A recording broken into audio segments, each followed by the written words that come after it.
If I do $10 million of business this year and I don't make any money, then I'm worse off than if I did nothing and made no money, because at least I'd have my time back. Everybody's afraid of it, but as soon as you increase price, you typically find that most people just absorb it and move on.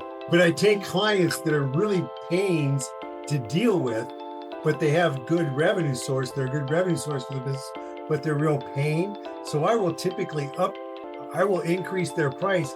And it's like, if they're willing to pay the price, then I'm willing to accept the pain and keep the revenue stream coming in. Maui Mastermind presents the Business Coach Podcast, answering your questions and providing real actionable insights for building a better, stronger, more profitable business without sacrificing your time, life, or freedom anymore.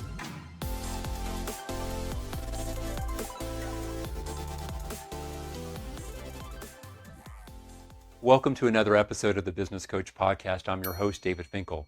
In this week's episode, I'm having a detailed conversation with Rich Wood about how it is that you can master the art and the science, the feel and the practice of pricing intelligently in your business. Now, Rich, for those of you who don't know, is the coaching director for Maui Mastermind. He's someone I've had the good pleasure to develop a friendship with and to work with over several years. He's a very successful business leader in his own right, who's helped scale as a direct principal multiple companies, and he's worked with over 1,000 different businesses in his coaching career over the last 25 years. So today we're going to talk about 3 separate formulas to use pricing in your business to increase your bottom line profitability. We'll talk about how to price from the inside out, from the outside in, and how to do value-based pricing. These are all formulas or things that we'll get into in depth. I want to make sure that when you leave today's conversation, you brought with you new distinctions about how you can more aptly price and increase pricing where it makes the most sense to hit your target margins that you're doing. And all of that's here in this week's episode of The Business Coach. Rich, welcome back to the Business Coach Podcast. How's the day going for you so far? Day's fantastic, David. Thanks for having me. I always enjoy my time with you. Yeah, so I know you and I share something in common. We really love hiking. Have you done any good hikes recently out in North Carolina where you live? Yeah, so North Carolina's got this amazing mountain landscape where I get an opportunity to go out literally during a lunch break and go for a hike in the mountains right here that I live in, or, hikes all over the Appalachian Mountains, which is amazing. Yeah, and I've started on some of the calls I'm doing with people. I've started to do, now that the weather in my area has turned a little bit nicer, I like walking while talking. It makes a phone call, which is great. And so I found, Rich, this little miniature ear headset, a Plantronics 5200, I think is what it's called. And it cuts down on wind noise, because usually I'm out there and all of a sudden my old AirPods, you'd have a 5 or 10 mile an hour wind and the other person would hear whoosh, all that whooshing. And now with this simple thing, with that change, and it was actually less expensive than the other, it does a great job of getting around that sound that way. So back behind my studio, my office, Right. there's a trail that goes along a ridge line there. And oftentimes I'll walk back and forth it's about a half a mile track right above the office building I'm at. And it's pretty and it's quiet. And as long as I don't have wind noise right now, that I have a way to cure that, it's made it much more enjoyable to have coaching and other conversations while moving. I love that idea. I'm going to have to try that. Although I do have this whole concentration issue thing, so that might not work. That's right. One of your superpowers is your ADD-ness of that part, but also that's probably why nature is so important for you, to kind of get you kind of zenned out a little bit. Exactly. In between doing skydiving for you, I laugh. Our audience doesn't know this maybe about you, but Rich is a pretty serious pilot and also a skydiver. So he's covered on both contingencies if the plane works or doesn't work. Lots of stories there, I could tell you. Let's do this here. So today we're going to get All right. into, I had a really important coaching conversation back and forth with a client. And we're going to call the client Paul. It's not his name, but I want to be respectful. And Paul runs a successful data company. They do data analytics. Think of it as a consulting firm that does that with a little bit of tech programming built in. And so Right. they help companies figure out, what does the data mean for them, how to pull the data from different parts and systems that they have, present it to the people that need to run and manage the business so they can make better, smarter, more informed decisions. So that's what this data analytics company does. And so I was talking with Paul Rich about their pricing model. And very common. You probably already know what's going to come. He was low on his pricing. Some of his biggest clients were the ones that he had from a decade ago, and he just never really regularly raised pricing. So he had people that, he priced on an hourly basis, people that they were priced at 125, 150, 175 an hour, whereas new clients who come in are at the 250, 275, 300 an hour. So Right. big discrepancy, 50, 60% differential on the pricing side from what they needed to be. And I said, isn't that interesting? I said, Paul, I bet this shows up in your gross profit margin. I bet what we'll see is that your target gross profit margin, and then we had this conversation, he didn't know what it should be. And I said, oh, let's step back. Hey, having coached lots of, when I'll call you a professional service firm or a white collar service firm, for you, let's do this here. You're going to want to target at minimum a 60% gross profit margin. That's a reasonable gross profit margin for you to target. And as soon as I said that, he said, David, I can't do that the way I'm, half my business is still at the lower pricing. I said, isn't that interesting?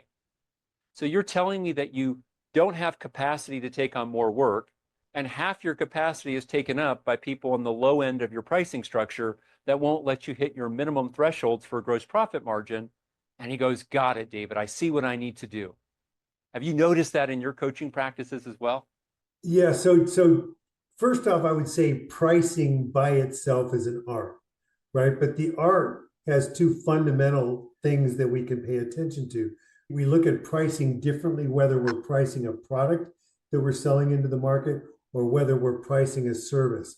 But in either situation, we need to understand what is the cost that we need to have to break even on the cost? What is the cost that we need to have to incorporate reasonable net operating coverage, our overhead, and what is a minimum level of net operating income that we're looking for at the bottom line of the equation. So I think that a lot of people don't understand the bottoms up part of the pricing, which is looking at how much do I have to charge for this service by the hour or as a package or for this product. So it's the bottoms up pricing to make sure that we're covering all of our costs and making a fair gross profit margin that's industry standard. So that's one way to do it. The other way to do it is comparative analysis. What are other people in a comparable business charging for the same service in the same product, right? So we want to look at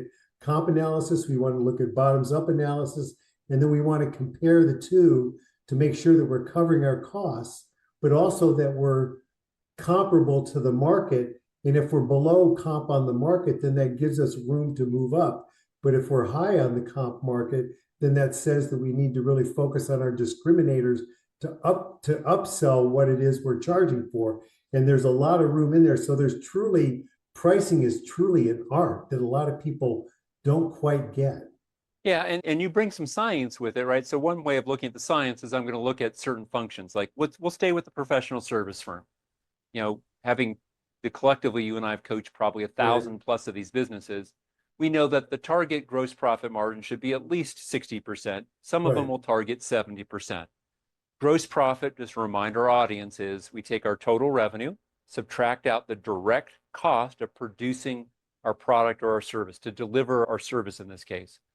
And so if I'm targeting a minimum of 60%, that says for every $1 that comes in, 40 cents goes to pay for the cost of, in this case, data analytic consultants to do the actual work of the data analytics side, which leaves me 60 cents of gross profit.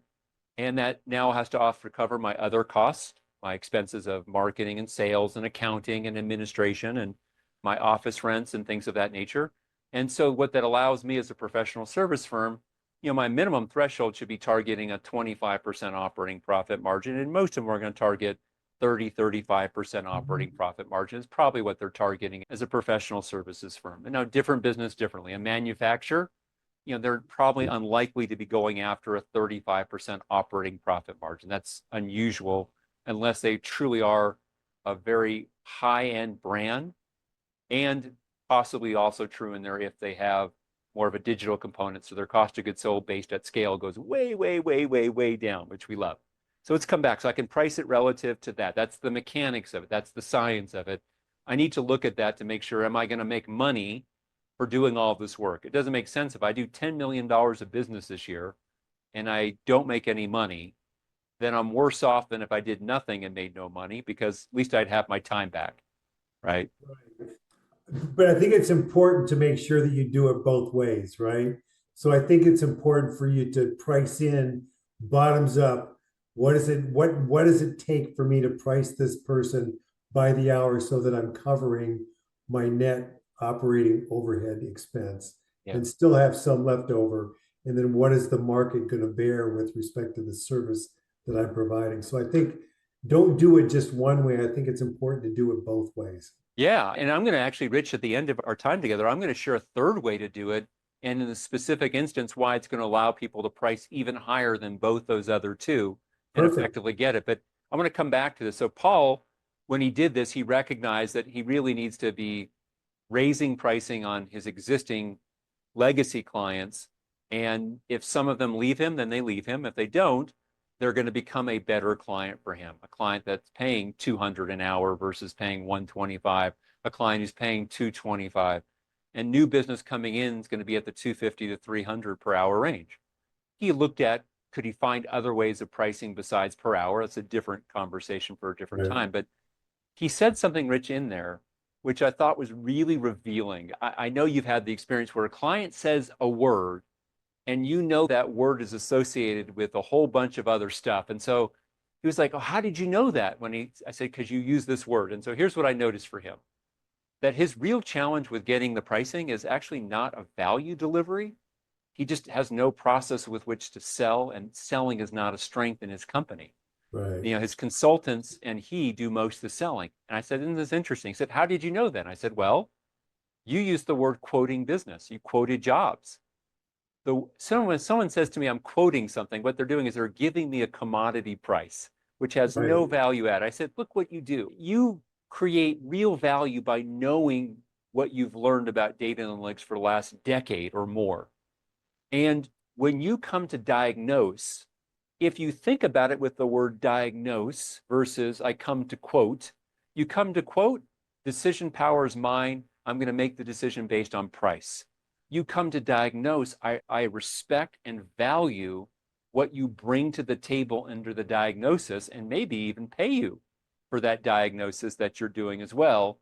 And it requires a different shift where for him, I said, you need to learn more about your sales component. And I gave him some specifics about that. I mean, we have our sales mastery program and some other tools for him. Right. But for him, learning to be able to be more functional as a sales person and sales team is going to do the most to help him sell, and probably will help him sell not at the 250 to 300, but this comes back to my third way of pricing is relative to the value offered, which almost always is the pain that they're currently experiencing, the price that they're currently experiencing for the status quo.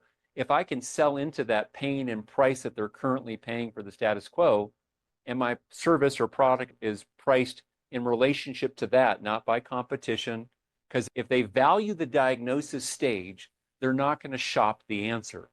They're going to buy the answer from the person who used the expertise to make the diagnosis. And if he can do that, he'll probably effectively get 350 or 400 an hour effectively, because he's brought more value into the sales process than just, quote, here's your quote. No, I think value-based pricing is a great way to go, but I always back into that with discriminators. I like to ask the question of the business owners I work with, what are your discriminators?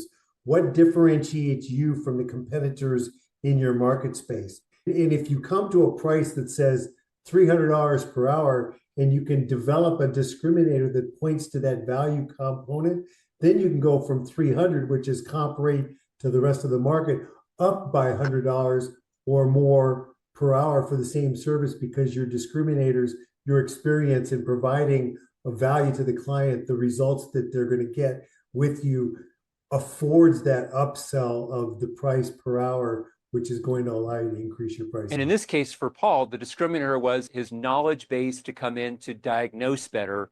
He's created real value in the sales process, which takes him away from quote unquote bidding or quoting for the job. He's now brought that in. And I'll give another example.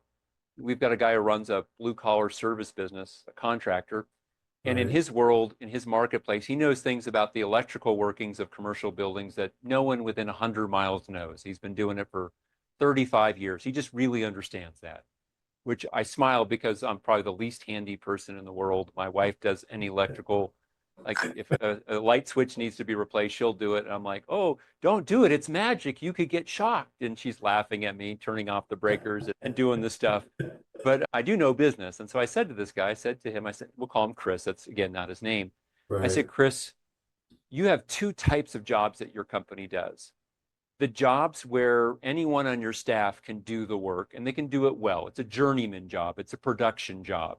It's the $120,000 project to help with this building, and any electrical company could do it could do a comparable job, right? If they're Right. competent in what they do, there's not much of a differentiator. But you get these calls from people who need you because no other contractor in your area can figure out what's going on. Like they just can't do it. And I said, what you're doing though is you're pricing both of these the same way. And that's crazy. If they come to you for brain surgery, price it as a brain surgeon. If they come for you for general office visits of a family practice, price it as a general family practice. Don't conflate the two. And that was a big eye opener. He struggles with that still because it still feels awkward to him to ask for more. And I'm like, they're not paying you for your time anymore. They're paying you for your 35-year history so that you now have the knowledge to bring to know what you're doing. And he kind of got that a little bit better. It's still going to be a work in progress with him. Yeah. So what comes to mind when you say that is that if you do commodity-based pricing, guess what? You're in the commodities business, right? And if you're in the commodities business, what is that? That's lots of labor hours. That's lots of time to make the equivalent dollars. So why not be in the brain surgeon business where you're charging a high rate for high value added business and you're spending half the time to get the equivalent profits out of it? So personally, I don't like commodity based businesses because it just ends up being, I have to spend the time to make the money kind of thing. And that's selling hours for dollars. And that's not a great place to be. Yeah, and, if someone's got a production business, a business that's basically selling a commodity or selling something that's not highly differentiated, Right. the way that we coach you is that you've got to be hyper efficient at doing things at scale quickly. I've got to produce really consistently well at scale with good efficiencies in there. I've got to market that same way. I've got to sell the same way. And if I can do that, I can make a commodity business quite successful, but it's a different equation. And most of the people who are in small companies, under 20, 30, $50 million a year, the way we've done it is we're not a commodity business. And so if we price ourselves that way, we make it really hard for us to enjoy the profitability we should have. We undervalue most small companies under 50 million. The owners and the business have built a certain body of expertise. They're not a commodity business, but there are some. And if you are, Right. embrace it. Just make sure that you get really good at producing all your different various cycles. Your sales cycle, your marketing cycle, your production cycle, your collection cycle have got to be hyper efficient and fast, because you will lose margin and you're going to have to produce fairly quickly. And if you can produce fast at scale, funny enough, your margins improve and your volume is high, which makes that business potentially quite good, but it's a harder one to work. Yeah. So when you talk about those things, I think what comes to mind for me is if you're in a commodities based business, there's three ways to grow the bottom line. And at the end of the day, we always want to grow our net operating income because that's the money that we put in the bank at the end of the day. So when you're a commodities based kind of business, you have to grow the top line by selling more hours, but you have to really work harder at driving efficiencies out of the business. So you have to drive your net operating income down so you can operate more efficiently to drive your net operating income numbers up at the bottom line. So the idea is that if you're in a commodities based business, you have to grow the top line by growing market share. You have to squeeze cost of goods to get your gross margins up, but then you have to really make a concentrated effort at running the business efficiently, as opposed to selling on a value-based model where I can increase my price so I can grow my top line by increasing price and then do all the other things, and you get a double bang at the bottom end. Yeah.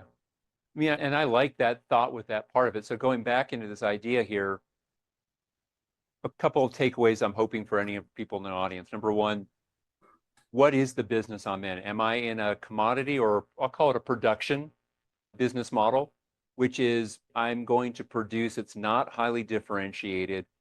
What they buy from me, while I might have great quality, great service, it's not really differentiated from my competitors. Or am I in a differentiated business? And I gave the example for Paul with this data analytics company. His expertise was a differentiator. His reputation was a differentiator. And I gave the example for Chris that was the same way in the contracting side of things as an electrical company. They had the same way. And if I'm at more of a custom or more of a differentiated business, am I pricing appropriately? And Rich, you brought up something really important, which is we're going to price it two different ways at minimum. We're going to price it from the outside in, which is competitive space. Where do I fit in? What are they charging? And I'm going to use that to inform my pricing. And from the inside out, starting with what's the target operating profit I'm going after, and what does that mean in terms of my gross profit margin needing to be, and what does that mean in terms of what I need to charge to hit that gross profit target relative to my costs. We brought in a third way of pricing, which is for the differentiated business, the custom business, that I can charge in relationship to my value. You called that value-based pricing, which I thought was a really good moniker for it. And to do that one, there requires some sales skills piece of it. And that's why sometimes for you, it's, as a business owner, it's less about doing your business production better. And maybe it's more about how you market and sell, being the way that you're going to increase your bottom line profit. And I thought those are some really important distinctions that you made here today. Yeah, at the end of the day, I think it's really important for people to understand what is their business model, right? How are they differentiating themselves in the marketplace? What's that sets them up being a different provider of a service or a product? How do they sell their products or their services? So knowing what their business model is critical, but then being able to price both ways and then look at how much room you have, I think it's important. The one thing that you really didn't talk about, though, is a lot of reasons why people don't increase prices because they're afraid of losing customers. So there's that whole fear-based component of price adjustments with the services or the products that they're selling. They're afraid of increasing price because they're afraid about losing market share. And I would say, you know what? Everybody's afraid of it, but as soon as you increase price, you typically find that most people just absorb it and move on. Yeah, and that's an important one. I'm glad you brought it up here. The fear issue. One pattern I often use, Rich, with coaching a client is I'll have them put their clients, let's say they have 100 of them, into 3 buckets, bucket A, B, and C. Bucket A are your best margin, easiest to collect, most enjoyable and profitable to work with. Bucket B are somewhere in between, and bucket C are your marginal customers. You might be profitable, but you're not very profitable. They're difficult to work with. They are slower pay oftentimes. And what's funny, you and I know this, is usually for a company, their least profitable clients that give them the most hassle about paying are their oldest customers that came to them and they've been with them for like 20 years. And the person says to me, the client says, David, they've been loyal to me for 20 years. How do I raise pricing? And then I have them put into these buckets and they're like, wait a second. Have they been loyal to me, or have I just been loyal to them in a way that serves their interest but not ours? If they're bucket C, now it becomes easier. If I've got 40 of my 100 customers in bucket C, I leave my bucket A alone. I send them a thank you card. I give them acknowledgement and appreciation. Bucket B, I save them because I'm going to come back to them in a moment. But my bucket C, I either do it in one fell swoop, or if I'm still too scared, I break it into 2, or I break it into 3, and I do successive ways of price increases for them to make them either at minimum a paying bucket B or a bit of a hassle bucket A. And that's important with that part, because I'm not going to put up with it. Because usually these are the same businesses that when you look at their limiting factors, they say, I don't have enough capacity. I'm so busy dealing with the business we have. And what they're not realizing is that they're wasting capacity. And that was the example we gave here for Paul in that example on the low bucket people. So come back to your fear. I don't have to raise it on everybody, but by golly, I can raise it on my bucket C people in the course of 2, 3, or 4 months and just bite the bullet. And if I lose some, I now have the space to sell more A people into my business. Yeah, you bring up something that I think is kind of funny, and I always call it the pain in the butt factor. So yeah, there's a different term for it, obviously, but Yeah, we're but Disney on this podcast. I yeah, appreciate that, Rich.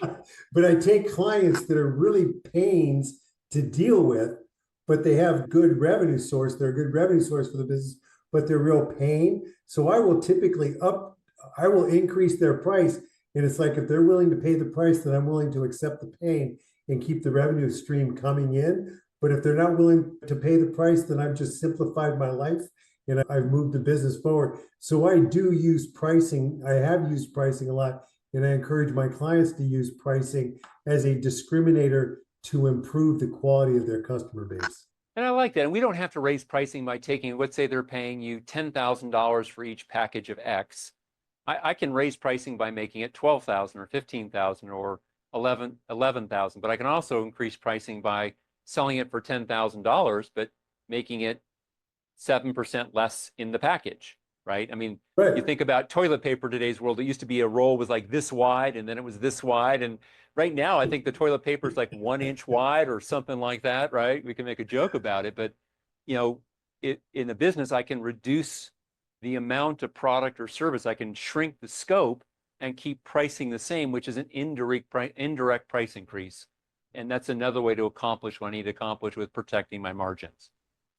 I just went through this discussion with a client that we work with that's a cleaning services business. And I had a conversation with them about increasing price.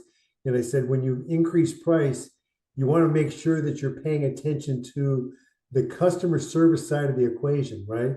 If you have loyal, relationship-driven clients, they're going to accept and absorb your price increase because they love the service that you're providing. So think about how you cast a price increase in terms of the words you're using. So it's things about being able to provide higher value service to the clients that you're working with. So think about how you communicate the price increase, not just increasing the price. I love it. I've got one more I'm going to add, and then we're going to wrap up today here on this episode, Rich, which is if I'm going to raise pricing, pay attention to who are my clients that I enjoyed or customers I enjoyed, but I priced in a way that they're no longer able to stay with me.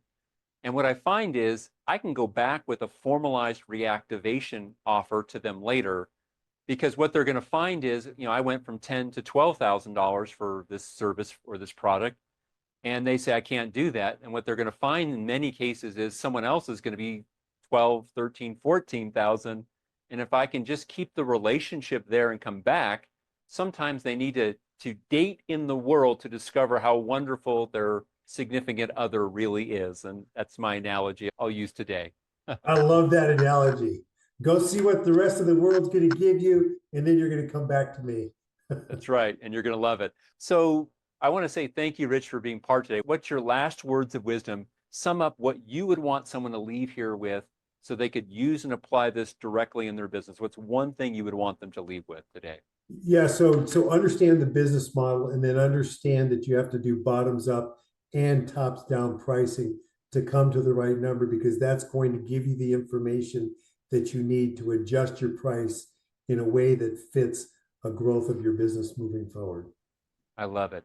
Well, thank you for joining us for another episode of The Business Coach. Rich, thank you for being part here today. It's always fun to have conversations about business with you. So thank you for being part here today. David, I love it. We can always talk for hours and hours about things that we both love. So thank you for having me. Yep. And to our audience, I'll see you next week on The Business Coach.